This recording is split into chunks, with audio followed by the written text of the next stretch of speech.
कैलाश शर्मा है और मैं एक बहुत बड़ा धनवान व्यक्ति हूँ। मुझे गरीबों को चिढ़ाने में बहुत मजा आता है।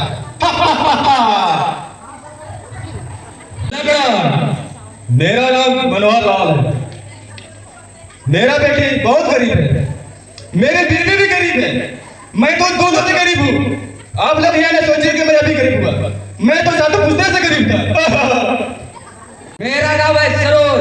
ओ शीला, तुम जहाँ कहीं भी हो सुन लो कि तुम मुझे भूलकर कभी नहीं जाओगी और मैं तुझे भूलकर कभी नहीं जाऊंगा। I love you Sheela. मेरा नाम राम भरोसे है। मैं शर्मा के यहाँ काम करता हूँ और उसका मैं बाथरूम साफ करता हूँ। ये हंसने वाली बात नहीं है। महीने में मुझे 15,000 मिलते हैं। मैं उसके लिए चाय बनाता हूँ और उसे पिलाता हूँ। खड़े खड़े कतरा बतियात रहबा हो। यहाँ काइले से गेहूं रखले हो, उकरा पिछवा की ना।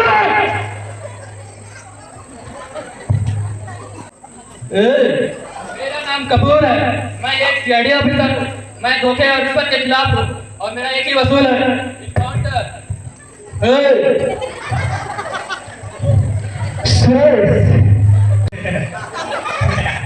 मेरा नाम सुरेश है। मैंने अपनी 3 बेटियों की शादी बड़े ही धूमधाम से करा दी, मेरी सारी जमीन जायदाद बेचकर। पर जो मेरी लाडली बेटी बची उसकी मैं शादी नहीं करा था, क्योंकि मेरे पास दहेज देने के लिए कुछ बचा ही नहीं था, जिस कारण मैं डिस्प्ले में जाकर पागल हो गया। और मैं एक ब्राह्मण पंडित हूँ, जिनको भी शादी कराना हो वो मेरे पास आकर शादी करवा सकते हैं। पंडित जी का महेश, मैं पंडित जी का नौकर हूँ और पंडित जी का सब कुछ काम कर देता हूँ और उसका गाय भी चरा देता हूँ। नाम शीला है और मैं सरोज से बहुत प्यार करती हूँ। मैं उसके बिना नहीं जी सकती। आई लव यू मेरी खान। राधा, मेरा नाम है राधा। मैं मनोहर लाल की पत्नी हूँ। मेरी बेटी का नाम शीला है। मेरा पति दहेज नहीं दे पाया, उसी कारण तो पागल हो गया। तो ठीक है, मैं एक सिपाही हूँ। तुम पता चला?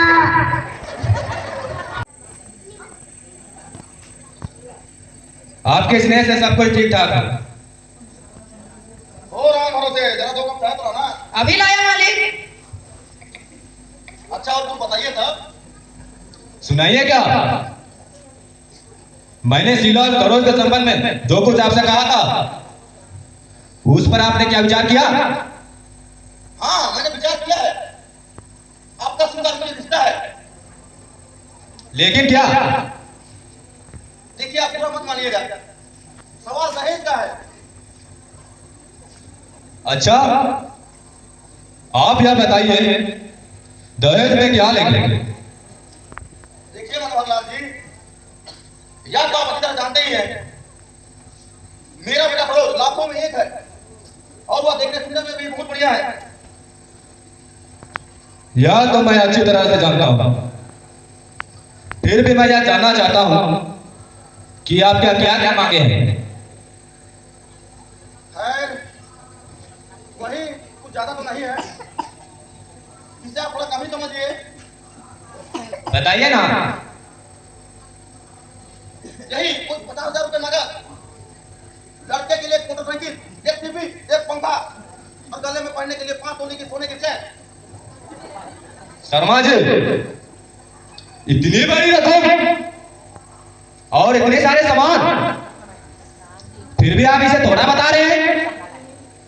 खैर इन सारी बातों को छोड़िए। अरे मनोहर लाल जी, वह कोई हरामजादा नहीं है। आपके ख्याल से जो हो। शर्मा जी, यह तो बड़ी दुख की बात है। आप जैसे शिक्षित व्यक्ति दहेज की मांग कर रहे हैं तो इन बड़ों का क्या होगा? तो आप यहाँ क्या कर रहे हैं? तो फिर क्या रिश्ता मुझे कतई मंजूर नहीं है।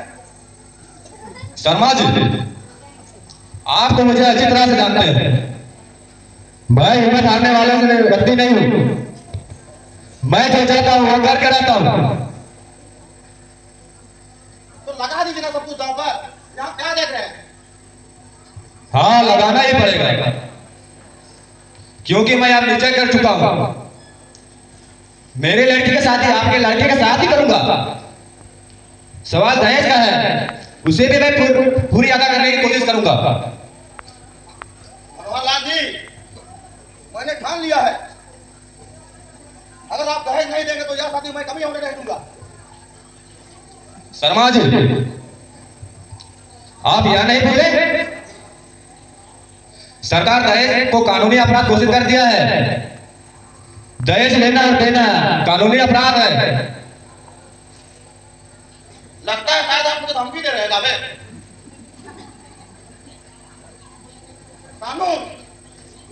कानून तो आप लोगों के जैसे के लिए होता है। मनोहरलाल जी, आप एक बात अच्छी तरह जान लीजिए, कानून तो हम लोगों के लिए जेब में रहता है। खैर, इन सारे बातों को छोड़िए, आपको मैं धमकी नहीं दे रहा हूं, जो सच्चाई है उसे बता रहा हूं। अच्छा, मुझे यह बताइए, इस रिश्ते को मैं पक्का समझूं? अगर मेरी मंजूरी आपको स्वीकार है तो यार रिश्ते का पक्का ही समझिए, वरना यह शादी नहीं हो सकती, यही ना? हाँ। शर्मा जी, आप दहेज की रकम थोड़े पैसे कम कर देते तो आपकी बड़ी मेहरबानी होती।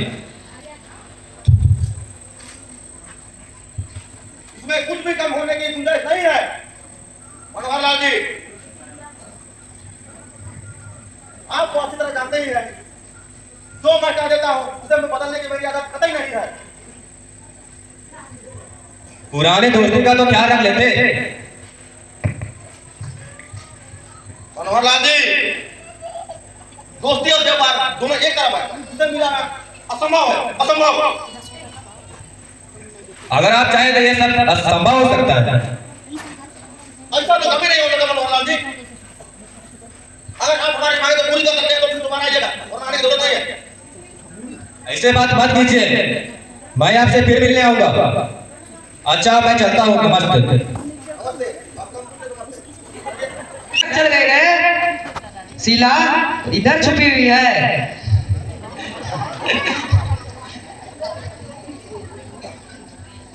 तुम्हारे घर में छुपी हुई थी सरोज। मेरे डर से? आखिर क्यों? पहले हाथ तो छोड़ो बाबा। छोड़ देने के लिए तुम्हारे हाथ पकड़ा है क्या? इसी बात का तो डर है मुझे। किस बात का डर है शीला? कहीं तुम मेरा हाथ पकड़कर मुझे छोड़ तो ना दोगे? या तुम कैसी बातें कर रही हो शीला? सरोज, कहीं तुम मुझे वादा करके छोड़ तो ना दोगे? या तुम क्या कर रही हो शीला? वादा करके मुकर जाना और मैं? ऐसा कभी नहीं हो सकता शीला। मुझे डर है, अगर कल तुम मुझे छोड़ दोगे तो। रथ पगली, कैसी बातें कर रही हो शीला? मैं तुम्हें छोड़ने के लिए तुमसे प्यार किया है। तुम भूलकर भी ऐसी बातें मत सोचो शीला। हम दोनों कभी अलग नहीं हो सकते शीला। सरोज, जाने क्यों आज मेरी धड़कन धड़क रही है? तुम मुझे अपने सीने में छुपा दो सरोज। शीला, तुम डरो मत, मैंने तुमसे प्यार किया है और कुछ नहीं। मैं एक बार कह चुका हूं ना, मैं तुझे नहीं छोड़ूंगा कभी। शादी करूंगा तो सिर्फ तुमसे ही करूंगा और किसी से नहीं करूंगा। हमारे पिताजी हमारे मर्जी के खिलाफ है। सरोज, तुम अपने पिताजी से क्या कहोगे? कहूंगा ना कुछ भी मैं, बस थोड़े ही दिनों की तो बातें हैं। अपने पिताजी से कहने से तुम क्यों डरते हो सरोज? शीला, मैं डरता नहीं हूं, लेकिन कुछ ऐसे बातें हैं ना कि मैं कुछ बोल ही नहीं सकता हूं। सरोज, तुमसे एक बात पूछूं? हाँ पूछो ना। जिस बात को तुमने अपने दिल में छुपा के रखा है ना, आज मुझे वो बात बता दो। वो कौन सी बात है शीला, बताओ ना। तुम्हारे पिताजी का नाम क्या है और वो क्या करते हैं? अगर यह सवाल तुमसे करूं तो मैं भी अभी कुछ नहीं कर सकती। वही यार, हमारा भी है। मैं भी अभी कुछ नहीं बता सकता। खैर अब समय आएगा तो मैं सब कुछ बता दूंगा, तो आप सुन लेना। मैं बहुत डरती हूं, इसीलिए कि मैं एक नारी हूं। तुम पुरुष होकर भी इतना डरते हो। मैं नहीं जानती जरूर कि तुम इतने डरपोक हो।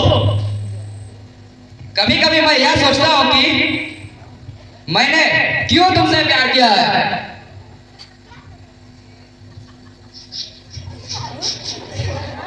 इन अनमोल मोतियों को मत गिराओ शीला।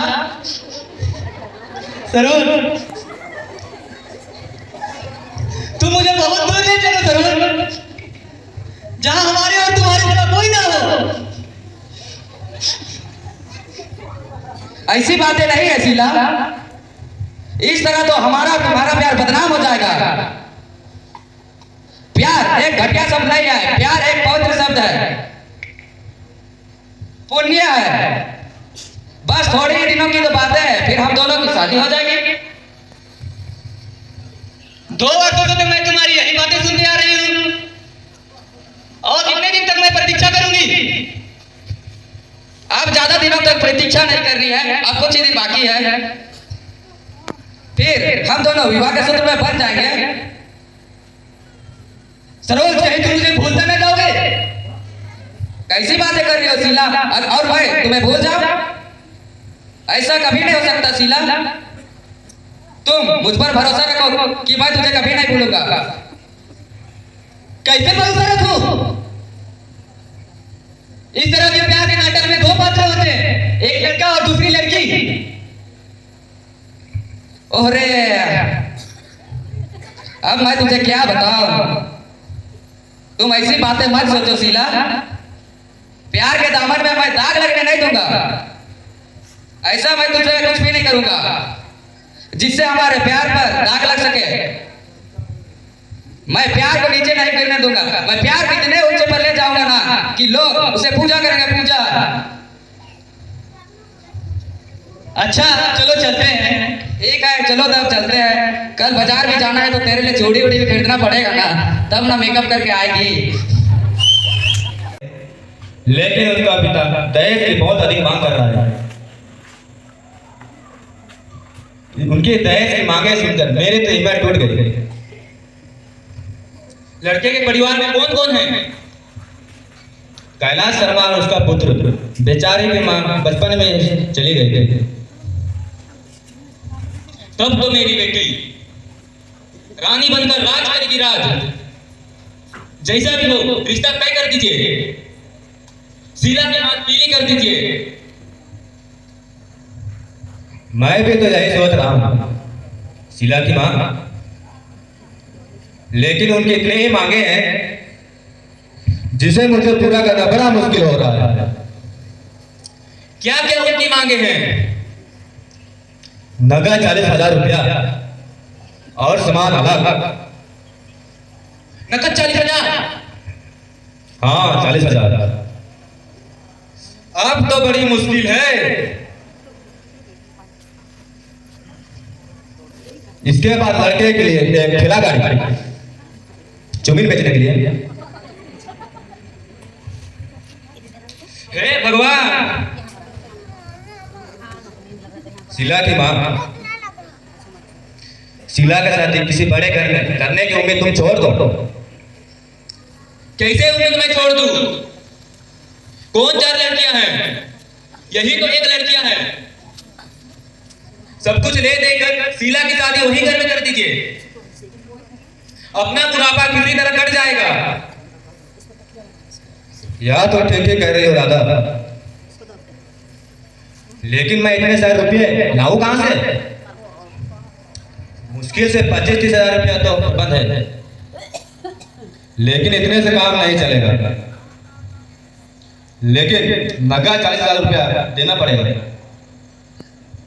सामान इसके अलावा। फिर अन्य गैस के लिए लगभग 30-35 हजार तो लगेगा। किसी तरह की शादी कर दीजिए। बैंक में आपके पास कितने रुपए होंगे? यही कोई 25-30 हजार रुपये। इतने से तो काम नहीं चलेगा। कम से कम 35 हजार रुपये और चाहिए होंगे। आप इतने रुपए का प्रबंध कीजिए ना। जब तुम चाहते हो शीला की मां, तो शीला का शादी मैं उसी घर में करूंगा। कुछ उपाय तो करना ही पड़ेगा। आप शर्मा जी से मिलकर रुपए का रकम कुछ कम कर दीजिए। हाँ, आज मैं शर्मा जी से जाकर फिर मिलूंगा और कोशिश करूंगा कि 10-15 हजार रुपया कम कर दे। आप कहेंगे तो आता है, कुछ कम कर दे। वह भी तो लाखों में एक धनी है। भगवान की कृपा से उन्हें किसी बात की कमी नहीं है। कमी तो किसी बात का नहीं है। लाखों का संपत्ति है, नौकर चाकर, काल कोठरी, क्या नहीं है उनके पास। लेकिन सौभाग्य बड़ा ही आरामी है। मैं उसे आज से नहीं बहुत वर्षों से जानता हूं। आप कोशिश कीजिए, शायद कुछ कम हो जाए। वह तो मैं पूरी कोशिश करूंगा। अच्छा, अब मैं चलता हूं।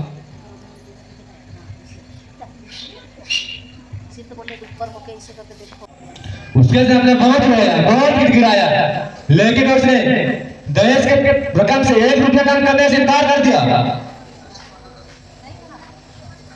कैलाश शर्मा तो आपके पुराने मित्र थे। राधा, मैंने तो उसे अपने दोस्ती का भी वास्ता दिया, लेकिन उसने साफ शब्दों में कहा, व्यापार और दोस्ती का कोई महत्व नहीं। वह इंसान है, सुअर है। लगता है वह साधु को व्यापार समझ बैठा है। अब क्या होगा? यह शादी होगी, मैं अपना सब कुछ दांव पर लगाकर भी शादी करवाऊंगा। आज रमेश आया था, उसने भी बताया लड़का लाखों में एक है। शीला की मां, लड़का तो मुझे बहुत पसंद है।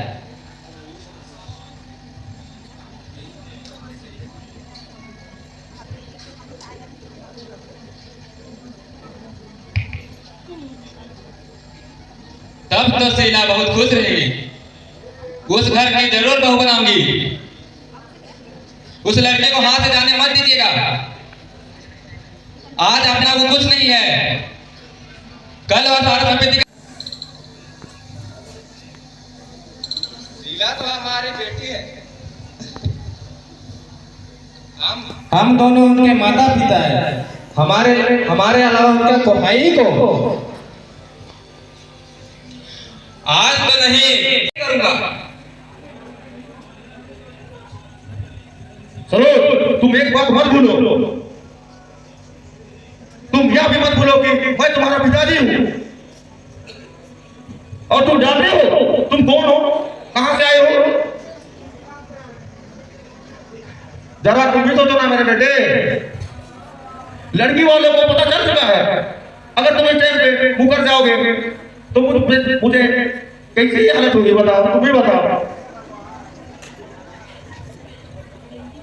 और हाँ, दिनांक भी तय हो चुका है। 10 तारीख को वो आने वाले हैं।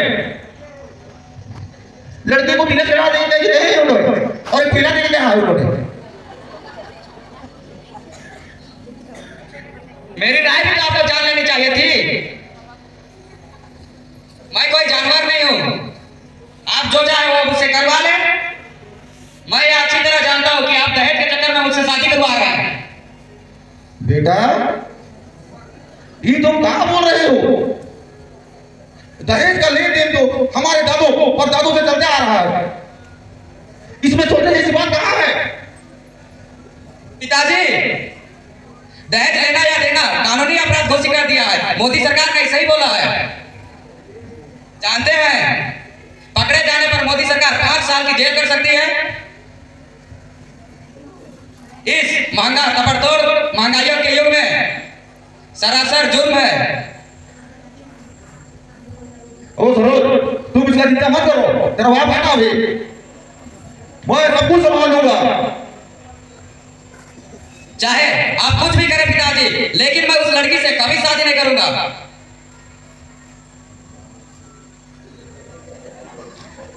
सरोज, शादी विवाह कोई बाल बच्चों का खेल नहीं है जो तुम जिससे चाहोगे उसी से कर लोगे। आखिर मैं तुम्हारा पिताजी हूँ, तुम्हारे भले और पूरे की चिंता मुझे है, इनको नहीं जो हंस रहे हैं। जब मेरे पिताजी ने मेरी शादी की थी ना, तो तुम्हारी तरफ बकवास सवाल नहीं किया था, लेकिन तुम तो मेरे पिताजी से बड़े निकल गए। पिताजी, अब भी कुछ नहीं बिगड़ा है, इस रिश्ता को तोड़ दीजिए।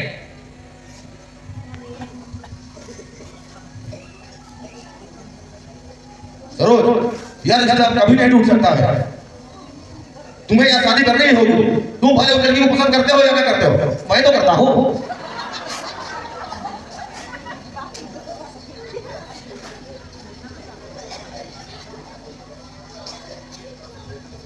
तुम्हें शादी भी करनी पड़ेगी, वो भी मेरी मर्जी से।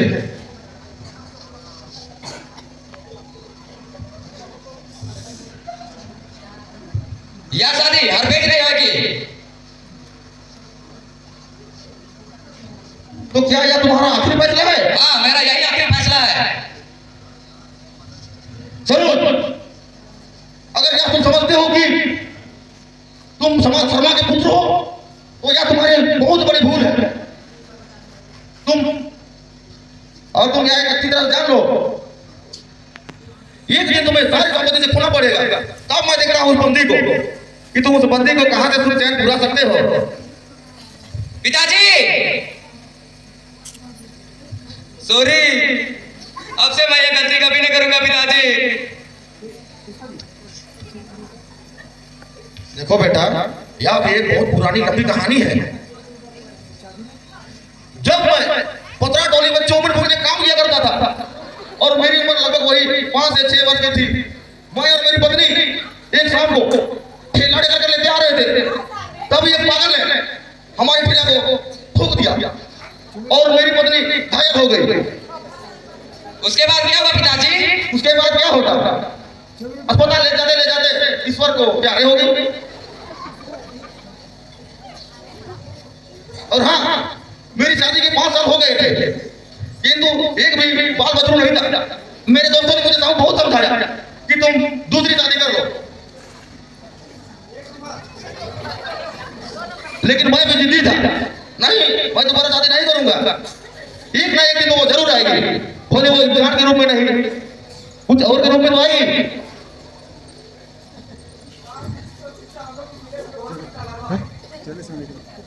लेकिन बेटा क्या करता, एक भी संतान नहीं था तो गुमला के एक अनाथाश्रम से मैं तुम्हें गोद लिया। लगभग उस समय तुम्हारी उम्र 5 से 6 साल की थी होगी। उस समय से अभी तक मैंने तुम्हें अपने सीने पर दबा कर रखा, और तुम आज मेरे मुंह पर इलाज मार रहे हो। क्या अच्छी बात है गाँव वाले?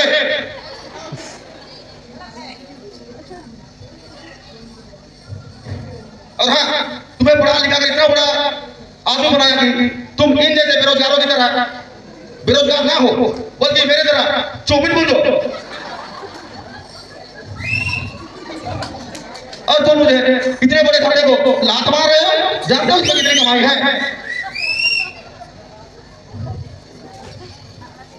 देखो सरोज, तुम ऐसी बातें मत करो।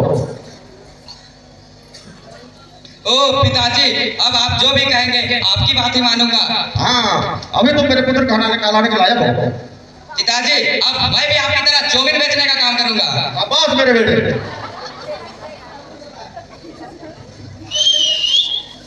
चलो पिताजी चलते हैं चौमिन बेचने। चलो चलो। अभी मैं शादी नहीं करूंगी। जब तेरी राय ना ली तो उसमें भला तेरा क्या बिगड़ रहा है बेटी? मैं भला कैसे समझाऊं तुम्हें कि मेरा क्या बिगड़ रहा है? मैं तुम्हारी माँ हूं बेटी। ये शादी से तुम्हें क्या दुख है बेटी? मुझे सच सच बता दे तू। यह बात मैं नहीं बता सकती माँ, लेकिन यह शादी मैं हरगिज़ नहीं करूंगी। आखिर वह क्या कारण है जो तुम शादी करना नहीं चाहती? ओह माँ, मैं तुम्हें कैसे समझाऊं? तू मुझे क्या समझाएगी? मैं तुम्हारी माँ हूं। माँ, जिस लड़के से मेरी शादी होने जा रही है ना, वो कैसा है तुम जानती हो? लाखों में एक है, लाखों में एक।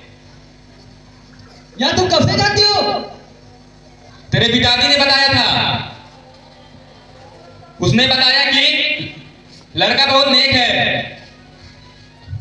और तुम्हें विश्वास हो गया? जिस लड़के से मेरी शादी होने जा रही है उसे ना मैं जानती हूं और ना पहचानती हूं। यह मैं भला कैसे मान लूं कि मेरा होने वाला जीवन साथी नेक है? पता नहीं कौन है, कैसा है। अरे मैं तो जानती हूं ना। लड़का बाप का एक लड़का बेटा है और धनवान है और घर भी पास है। माँ, मुझे धनवान नहीं, मुझे एक ऐसा पति चाहिए जो ईमानदार हो। उस लड़के में सभी गुण है बेटी। उसमें चाहे कितने भी गुण हो, मुझे यह शादी नहीं करनी है।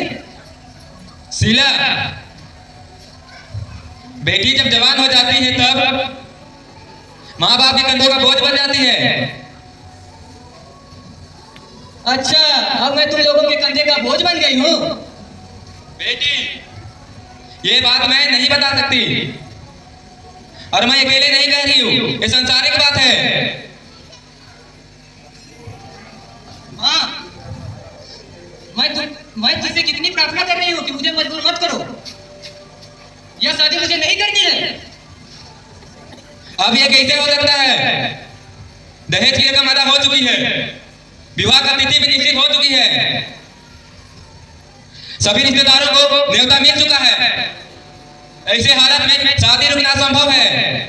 लोग क्या कहेंगे?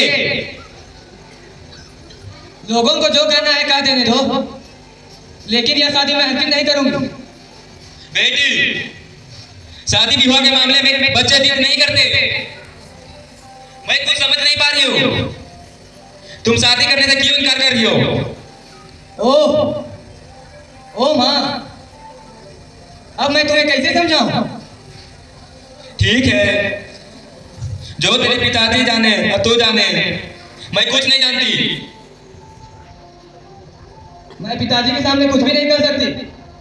जो कहना था तुम्हारे सामने कह चुकी हो। क्या बात है बेटी?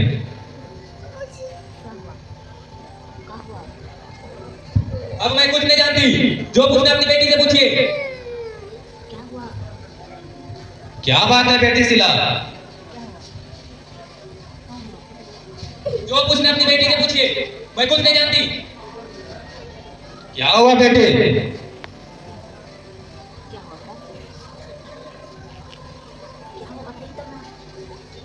अब यह शादी नहीं रुक सकती है। अगर रुक गई तो समाज में मेरा क्या झगड़ा जाएगा। बेटी, अपने दुखी पिता का चेहरा देख भर दे।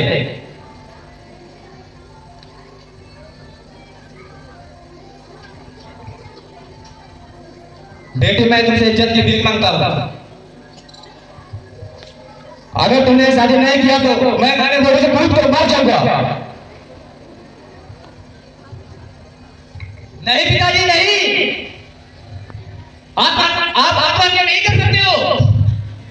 ऐसा मैं हरगिज़ नहीं करने दूंगी। या शादी मैं करूंगी पिताजी, अवश्य करूंगी।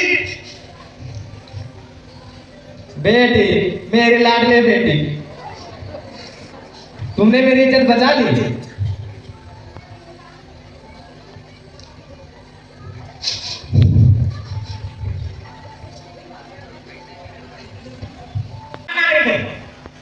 अल्लाह मुझे पागल करने। लेकिन तुम तो पागल उगल जैसे नहीं लगते हो। हाँ बाबू, तुम जैसे नौजवान लोग मुझे पागल समझते हैं, लेकिन समाज के दहेज का भेड़ियों ने मुझे पागल समझते हैं। वही आदम सोरेन तो मुझे पागल बनाए हैं। इस देश का वह अभागा नागरिक जो 4-5 लड़कियों का पिता है, अगर वह पागल नहीं होगा तो समझो वो भंडार करने वाला आदमी सुनाने का लायक ही नहीं है। क्या मैं गलत कह रहा हूँ? मेरे ख्याल से तो तुम पागल नहीं लगते हो, लेकिन ये ड्रेस कैसे पहन के आए हो? हाँ बाबू, शायद तुम्हें ढुके ठीक है मेरे।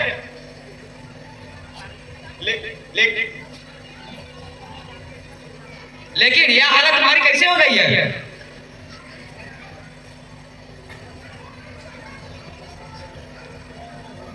तो बहुत लंबी कहानी है। क्या?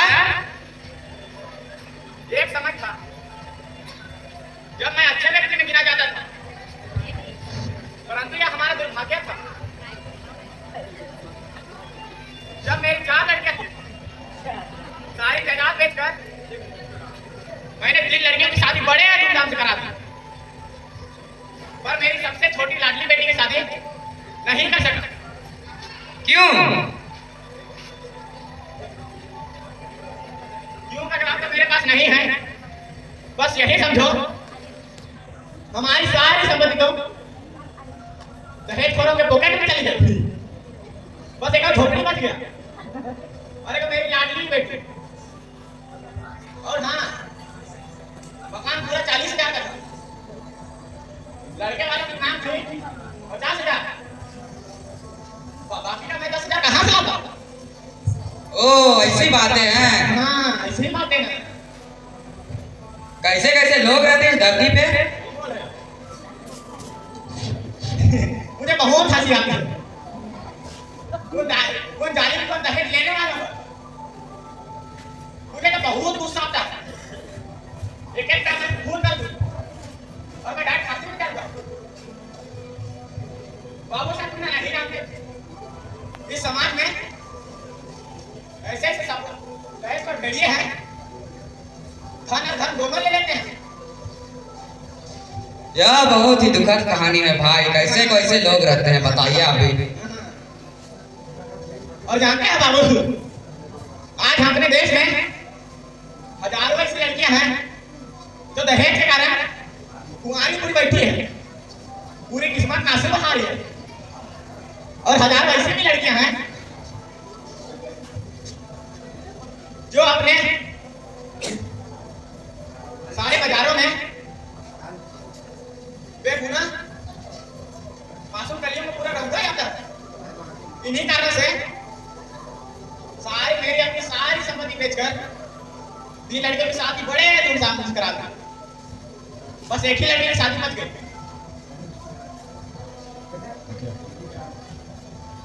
आखिर लेकिन क्यों नहीं कर सका? लड़की वालों ने क्या क्या मान रखे थे, मैं वहां नहीं दे सका।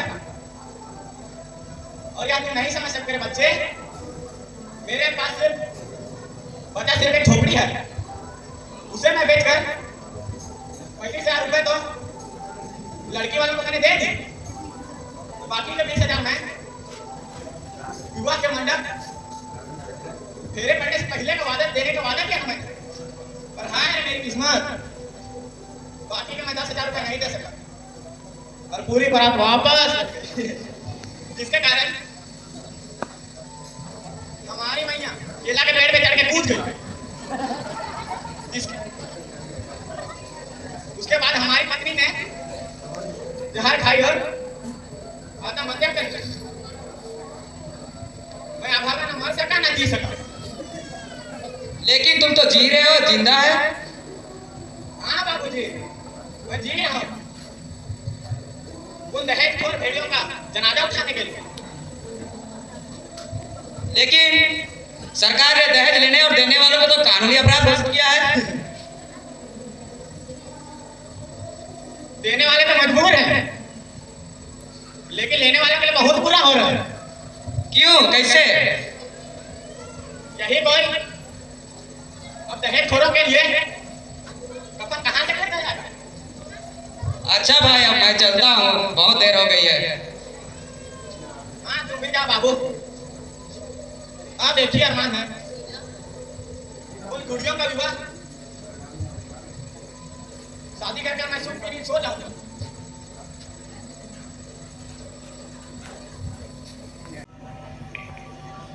यह तो मैं अच्छी तरह जानती थी, तुम एक दिन मुझे बीच बाजार में छोड़ दोगे। तुम समझ रही हो, मैंने तुम्हें बीच बाजार में छोड़ा है, लेकिन मैंने पहले ही बिलबिली नदी में डूबा मरा हूँ। तुम समझते हो मैंने तुम्हें धोखा दिया है? ऐसा बात नहीं है, मैं खुद ही धोखा खा चुका हूँ। यह सब झूठ है सरोज, हरामी। कम से कम मुझे जानबूझकर तो धोखा ना देते।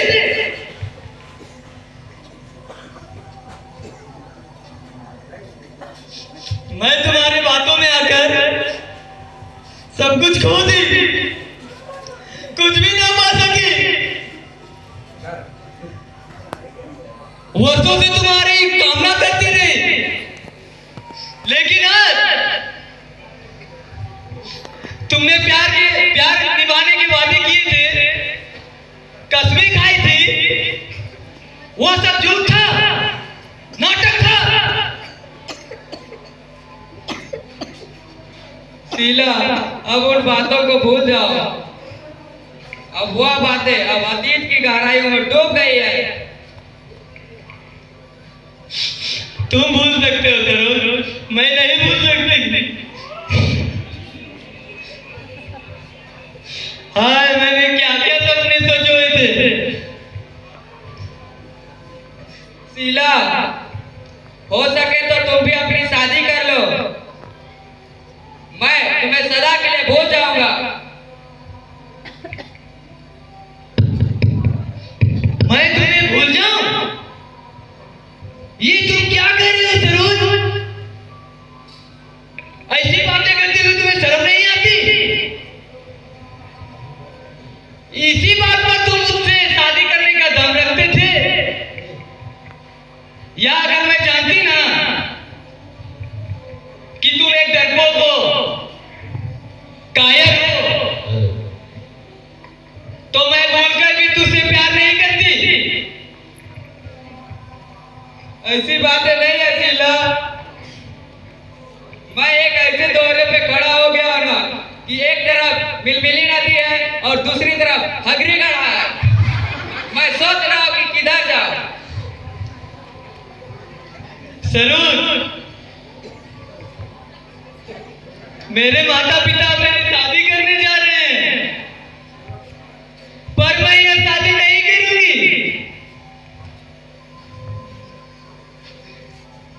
तुम अपने साथ मुझे कहीं दूर ले चलो, मैं हर हालात में तुम्हारे साथ रहने के लिए तैयार हूं।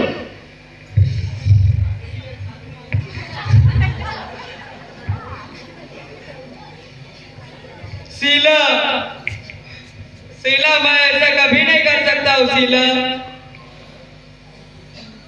क्यों नहीं कर सकते? ढोंगी कहीं के मत कर। मेरे सपनों को तोड़कर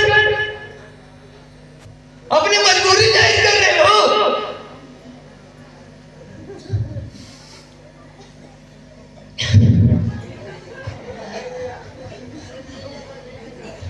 शीला, मुझे क्षमा कर दो शीला। मुझे और लज्जित नहीं करो शीला। शीला तुम मेरी बात है और कभी नहीं समझ सकोगी। मेरे जीवन में क्या गुजर रही है उसको।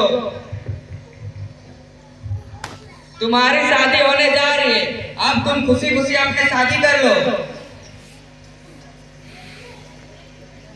हर पतझड़ के बाद बाहर आती है। मैं ना सही तो कोई और सही तो होगा ना। आखिर क्या कारण है सरोज, जो तुम मुझसे शादी करने से इनकार कर रही हो? बहुत बड़ा कारण है शीला। तुम इस बातों को ना सुन सकोगी। मैं सब कुछ सुन सकती हूँ, तुम कहो तो सही। पहले मैं अंधकार में भटक रहा था, लेकिन मैं अब प्रकाश में आ गया हूँ। जिसे मैं अपना पिता समझ रहा था वो मेरा ना पिता है और मैं उनका ना पुत्र हूँ। तो फिर तुम हो कौन? आज से 17 वर्ष पहले मेरे पिताजी ने मुझे गुमला के एक अनाथालय से गोद लिया था। तब से आज तक उसने मुझे अपने छाती से लगाकर पाला पोसा। और मैं आज अपनी मर्जी से शादी कर लूं? अब तुम ही बताओ शीला, अब उस देव पुरुष का गला मैं कैसे घोट दूं?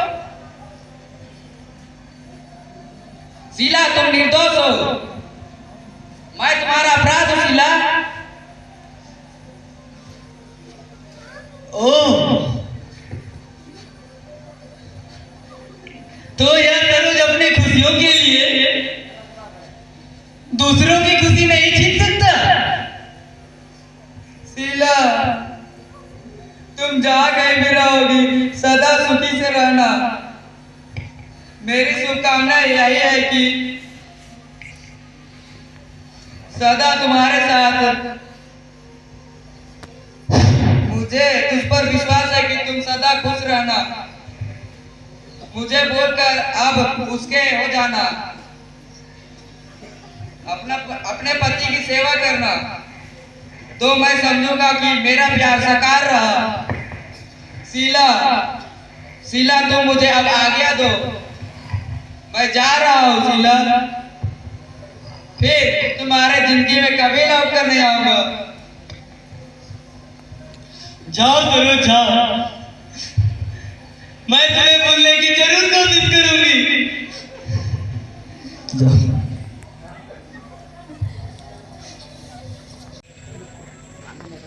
मैंने आपसे कहा था कि मैं 20,000 रुपये पहले लूंगा और 20,000 रुपये बाद में लूंगा। तो जब तक आप मुझे 20,000 रुपये नहीं देते या फेरे नहीं होंगे। शर्मा जी, यह मेरे इज्जत की सवाल है, आप ये फेरे वाले दे दीजिए। ऐसे बात मत कीजिए शर्मा जी।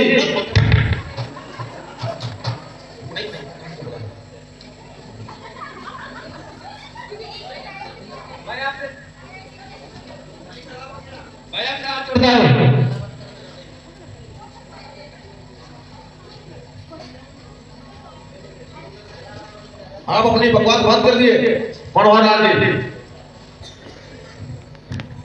मैं यहाँ पर अपने बेटे का शादी करवाने आया हूँ, तुम्हारा सारा तमाशा देखने नहीं। मैं पुनः भीख मांगता हूँ, शादी हो जाने दीजिए। बाद में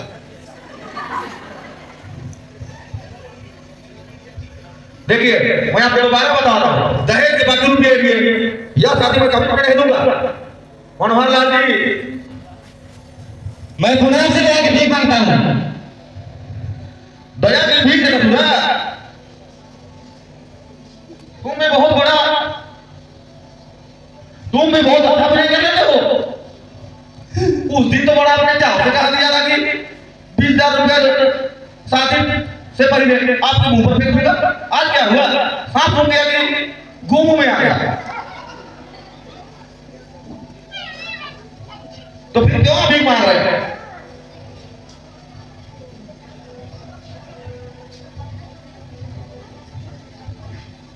मनोहर लाल जी देखिए, आप अगर इसी तरह खामोश रहिएगा ना तो आप चले जाइए मेरे नजरों से। मुझे आपकी सूरत से नफरत हो गया है। शर्मा जी, ये शादी हो जाने दीजिए, मैं आपके पीछे नहीं दूंगा।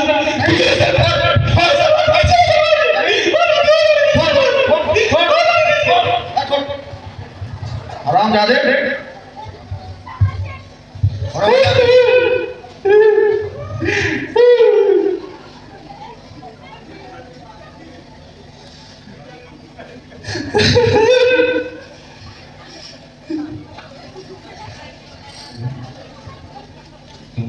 शर्मा,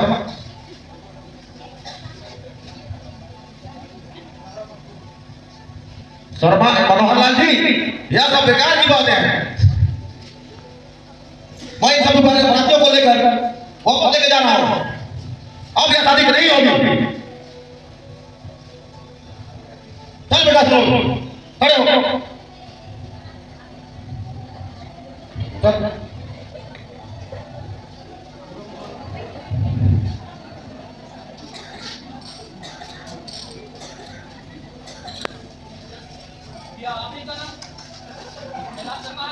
ये हुजूर, मेरे जैसा गरीब आदमी का नाम कैलाश शर्मा है। तुम क्या हो मुझे अच्छी तरह से पता है, तुम्हें बताने की आवश्यकता नहीं है। एक अस्थायी रहनुमा ने थाने में रिपोर्ट करवाई है। कैलाश शर्मा नाम का व्यक्ति मोहनलाल से 40,000 रुपए लेकर अपने बेटे की शादी करवा रहा है। इसी बात का पता लगाने मैं यहाँ आया हूँ।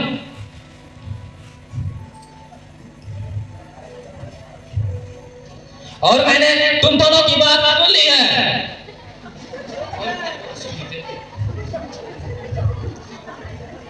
जी सर। मिस्टर शर्मा, सरकार दहेज प्रथा लगा उनके दे रहा था, उनके लिए आप कुछ खरीद दीजिएगा। लगा हाथ बढ़िया इनको।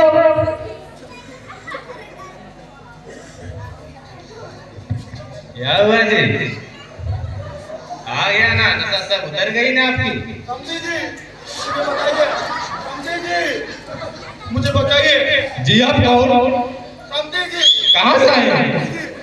मुझे जेल में बंद करने जा रहा है। समझे जी, बताइए ना। समझे जी, समझे जी। परंतु आप हमारी एक ही ना मारी। आखिर वही हुआ जो हमारी डर थी। मोदी सरकार ने अब हम लोग को 5 वर्षों की सजा दे दी ना। यह तो एक अन्याय है, सरासर जुर्म है। हम लोगों के साथ बहुत बड़ा मोदी ने धोखा दिया। तुम्हें बताओ ना बेटा, दहेज लेना कोई जुर्म है क्या? यह तो युगायुग परंपरा है जिसे मैं भी निभा रहा हूं। पिताजी, मैं समझ रहा हूँ सब कुछ। हम लोगों के साथ जो कुछ भी हुआ है, यह देखकर कम से कम दहेज खोरों की आंखें तो खुलेगी कम से कम।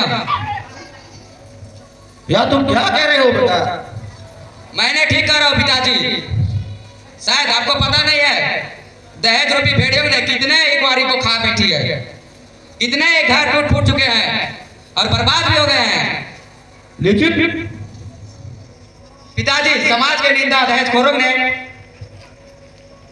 सरकार को मजबूर करके दहेज प्रथा को फिर से अपराध घोषित कर दिया है। इसके बाद भी पिछली दरवाजा से दहेज को लेना और देने का कार्य चलते आ रहा है। इसे मैं कोई बहुत बड़ा अपराध नहीं मानता हूं, फिर भी मुझे इतनी बड़ी सजा मिली है। आखिर क्यों? इसलिए कि आप जैसे दहेज रूपी भेड़िए कम से कम आदमी को तो देख के सुधरेंगे। क्या आपको लगता है कि हम दोनों की सजा मिलने से इन सभी राक्षसों को सबक मिल जाएगी? वो दहेज लेना भूल जाएंगे क्या? हाँ जरूर। हम लोगों के हालात देखकर कम से कम वो लोग भी तो डरेंगे जो दहेज को चोरी छुपे लेते और देते रहते हैं।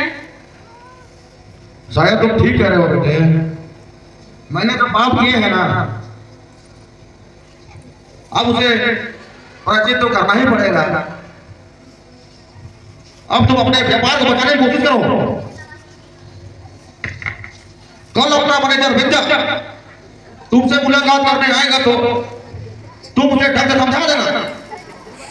पिताजी मुझे इस पर एक भी भरोसा नहीं है। मैं पहले रोल खाने जाता हूँ ना तो लड़की लोग को देख के पहले ही रोल देता है।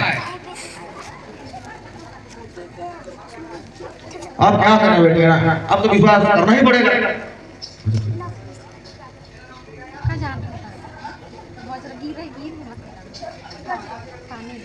कहा हो तो खड़ा खड़ा करता ही बतियात रहबा। गेहूं कालिया से रख ले बा इके पिछवा गिराओ। सिपाही जी, अरे यहाँ पर देखने वाला कोई नहीं है। चाय पान का कुछ खर्चा लेकर जो बगल में सिपाही गए थे उसे आप हमारे बदले गेहूं भिजवाइए ना।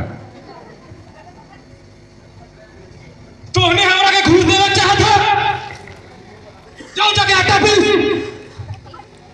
नहीं तो डंडा मार मार कर लाठी का मैं जुड़ा दो। इनको तो दया करो मालिक जी। दया रे ससुरा तू बेटी वाली पर दया कर ले रहने। आप तो इन्हें 5 बार इसलिए आटा पीसत रहा, सब दौलत का नशा उतर जाए। इनको तो रहम करा मालिक। मालिक पैर पड़ देखो कर दीजिए। जब हाथ साहब मारन मारन डांडा का चमड़ी उचड़ा दे कर दे मालिक। अरे कुछ भी तो हो मालिक, इनको तो रहम करो। साले तुमने ऐसे नहीं माना जब ले चर्चा डंडा नहीं पड़ी था। हम अभी आवत नहीं और गेहूं का पीस कर रहा, नहीं तो मारत मारत तोहर सब चमड़ी के खाल निचोड़ ले भा। एक खाना बता नहीं। बैठ बैठे यार, कौन देख रहा है? बात तो सही बोल रहे पिताजी। चौमिन का धंधा के बारे में कुछ बताइए तब। अधिक जानकारी के लिए आप सीखो डाउनलोड करें। सीखो ऐप से बहुत कुछ सीखने के लिए मिलता है, डाउनलोड करें। डाउनलोड करें, धन्यवाद।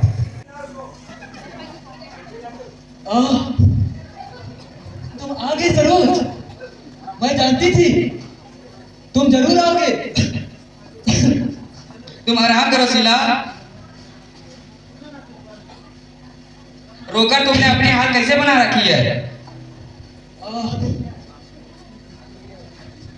तुम जेल से कब आए सरोज? सजा भुगत कर आज ही अभी तेरे ही पास आया हूँ। राम भरोसे ने मुझे सब कुछ बता दिया है।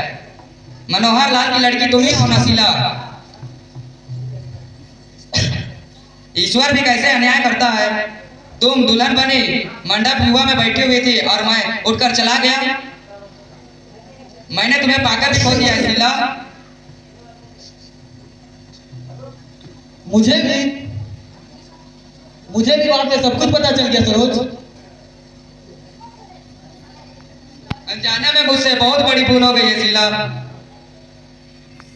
मैं यार जानता वह दुल्हन तुम ही हो तो दुनिया की सारी अरमान तुम्हें देता। सरोज, मेरे सारे अरमान टूटकर बिखर गए हैं। यह झूठी तसल्ली बेकार की है। ऐसी बातें मत करो शीला।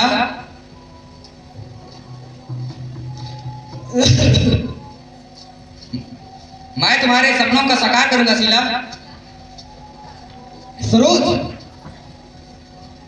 टूटे हुए कांच के टुकड़ों को तोड़ने के बाद भी उसमें दरारें पड़ जाती है। तुम आराम करो शीला, तुम्हारी हालत बहुत ही गंभीर हो गई है। सरोज,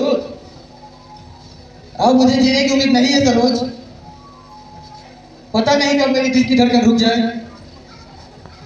नहीं नहीं, ऐसे कभी नहीं होगा शीला। मैं आ गया हूं ना, तुम्हें कुछ नहीं होगा।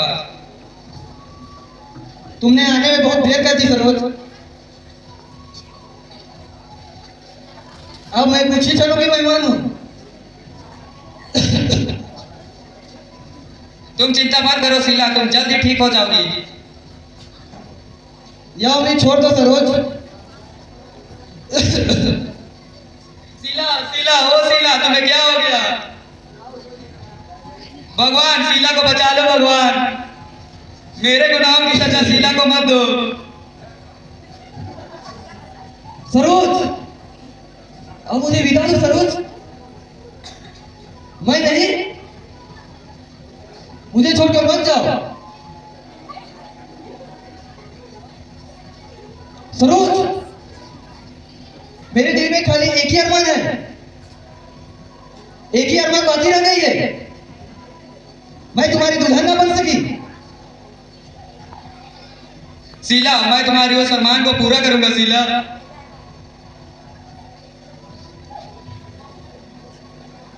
अब मैं तुम्हारी सुहागन दुल्हन बनना चाहती हूँ।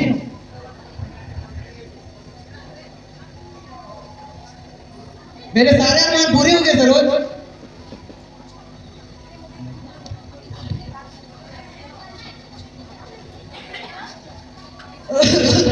शीला, तुम्हें क्या हो गया शीला?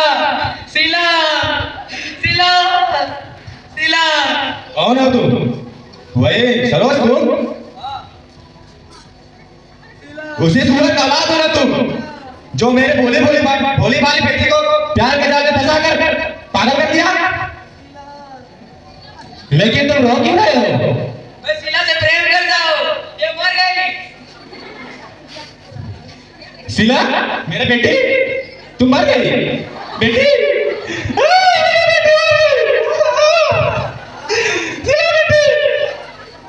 होश में आ जाओ।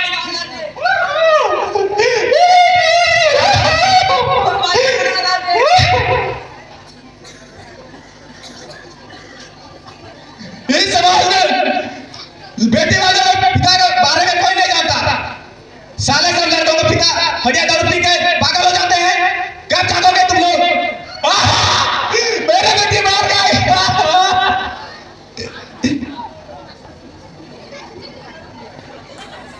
सरोज, आओ मेरे साथ चलो। शीला को शमशान घाट तक ले चलो मेरे साथ।